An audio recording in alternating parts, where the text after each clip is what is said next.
Hello friends, welcome to my channel science Deep. और आज मैं आपके लिए लेकर आया हूँ एक स्पेशल जानकारी प्लाज्मा थेरेपी के बारे में। आज हम इस वीडियो में जानेंगे कि प्लाज्मा थेरेपी क्या होती है और प्लाज्मा हमें कहाँ से मिलता है और क्या इसके बेनिफिट्स हैं, क्या कोरोना पेशेंट इस प्लाज्मा थेरेपी से ठीक हो सकता है। तो ये सब जानेंगे आज के वीडियो में। तो सबसे पहले जिन्होंने इस चैनल को सब्सक्राइब ना किया हो अभी तक सब्सक्राइब कर लें, क्योंकि हम आपके लिए बहुत सारी ऐसी जानकारियाँ जो साइंस से रिलेटेड है आपके लिए लाते रहेंगे। और मैंने ये भी सोचा है कि जो ह्यूमन डिजीज़ होती हैं, कॉमन ह्यूमन डिजीज़, साइंस से रिलेटेड जितनी भी डिजीज़ होती हैं वो हम आपके लिए वीडियो बनाते रहेंगे। तो सबसे पहले इसको सब्सक्राइब कर लें ताकि जब भी हम वीडियो अपलोड करें या वीडियो बनाएं तो सबसे पहले आपको नोटिफिकेशन मिल जाए और वीडियो आप उसको टाइम से देख सकें। तो हम स्टार्ट करते हैं। आज का जो हमारा टॉपिक है, यानी जिस टॉपिक पे हमने वीडियो बनाया है, वो है प्लाज्मा थेरेपी।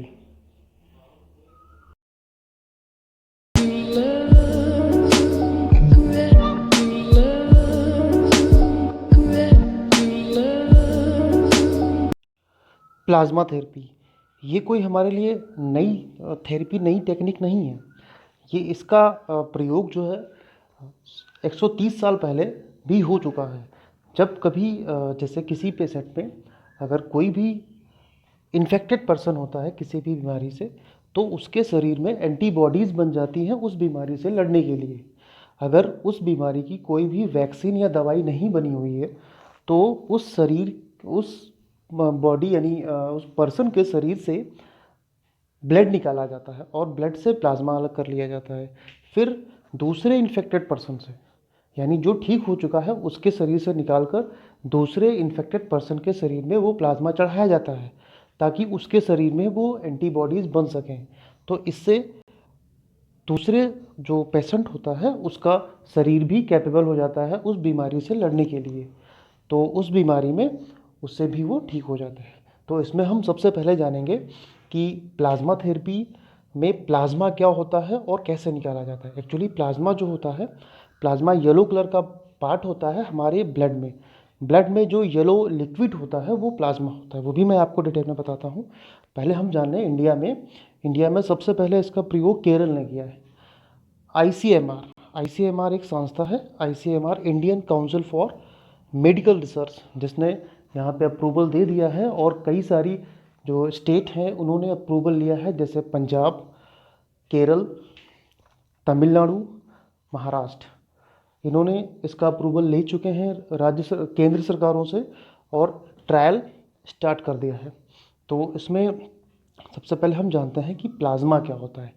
एक्चुअली हमारा जो ब्लड होता है, ब्लड के 4 कंपोनेंट्स होते हैं। 4 कंपोनेंट्स में जो मेन कंपोनेंट्स होता है वो प्लाज्मा, यानी जो लिक्विड पार्ट होता है। ब्लड को अगर देखें, एक्चुअली ब्लड में जो लिक्विड पार्ट होता है वो प्लाज्मा होता है। येलो कलर यानी पीले कलर का एक लिक्विड होता है जो हमारे ब्लड में प्रेजेंट होता है। अगर हम अपने ब्लड को निकालें तो ब्लड में लगभग 55% भाग हमारे प्लाज्मा का होता है। और प्लाज्मा में ही जितने एंटीबॉडीज़ होते हैं या मिनरल्स होते हैं या जितने भी एंजाइम्स होते हैं वो सारे प्लाज्मा में ही घुले हुए होते हैं।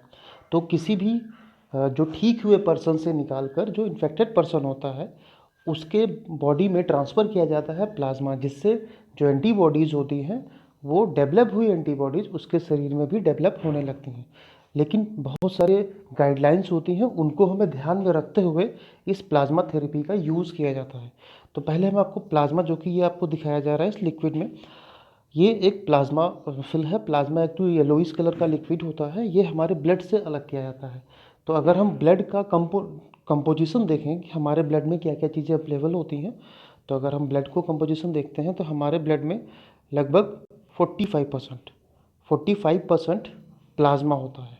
और उस प्लाज्मा में 44%, अबाउट 44% आरबीसीज यानी रेड ब्लड सेल्स उसमें डिजॉल्व हुई होती हैं।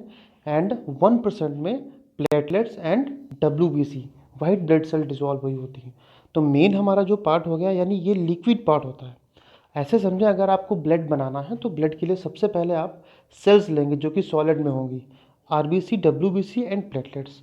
और प्लाज्मा लेंगे जो कि लिक्विड होगा, और वो तीनों सेल्स को प्लाज्मा में डिजोल्व यानी घोल देंगे तो आपका ब्लड वो बन जाएगा। तो यानी जो लिक्विडी पार्ट होता है वो प्लाज्मा होता है। और प्लाज्मा ये अलग कैसे किया जाता है ये भी मैं आपको बता देता हूँ।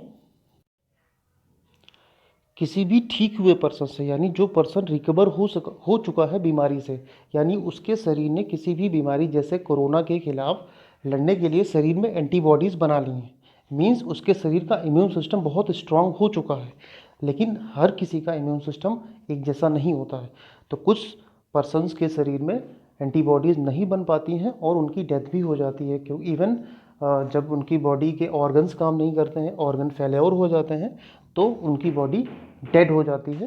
तो अब जब ऐसे कुछ पेशेंट होते हैं जो वेंटिलेटर पे होते हैं, यानी बहुत ज़्यादा उनकी हालत गंभीर होती है, तो ऐसे पेशेंट को प्लाज्मा दिया जाता है। और जो पेशेंट ठीक हो चुके हैं, करीब उनको मिनिमम 15 to 21 डेज़ के बाद, क्योंकि इतने डेज़ में एंटीबॉडीज़ अच्छी खासी उनकी ब्लड में बन जाती हैं, तो उनके ब्लड से, यानी जो पेशेंट ठीक हो चुके हैं उनकी बॉडी से ब्लड निकाला जाता है। देन उसके बाद उसको सेंट्रीफ्यूगल मशीन में सेंट्रीफ्यूग किया जाता है। सेंट्रीफ्यूगल करने के बाद प्लाज्मा जो होता है वो ऊपर आ जाता है, मीन्स प्लाज्मा सेपरेट हो जाता है। और उसको सेपरेट प्लाज्मा को हम पॉलीथीन्स में, बैग में पैक कर लेते हैं। और पैक करने के साथ साथ जिसका जो डोनर होता है उसके सारे टेस्ट होते हैं कि उस प्लाज्मा में, यानी उस पर्सन को कोई और डिजीज़ तो नहीं है जो आगे पर्सन में फैल जाए। तो ये सारी बहुत सारी गाइडलाइंस होती हैं जिनको फॉलो करना होता है इस थेरेपी के यूज़ करने से पहले। देन वो प्लाज्मा को जो इन्फेक्टेड पर्सन, बहुत ज़्यादा सीरियस पर्सन होते हैं, उनकी बॉडी में ट्रांसफ़र कर दिया जाता है।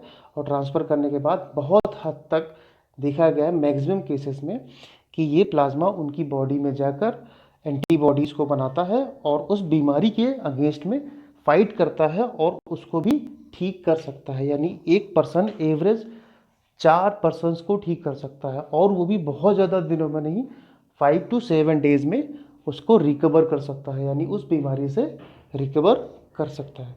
तो ये टेक्निक इंडिया में कई सारे राज्य में ट्रायल बेस पे है और अच्छे से उसका बेनिफिट भी हो रहा है। तो आई होप कि आपको ये वीडियो समझ आया होगा और इंटरेस्टिंग लगा होगा। ऐसे बहुत सारे वीडियोस जो कि हम आपके लिए लाते रहेंगे।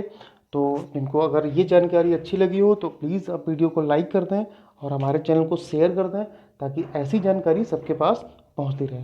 Thank you so much.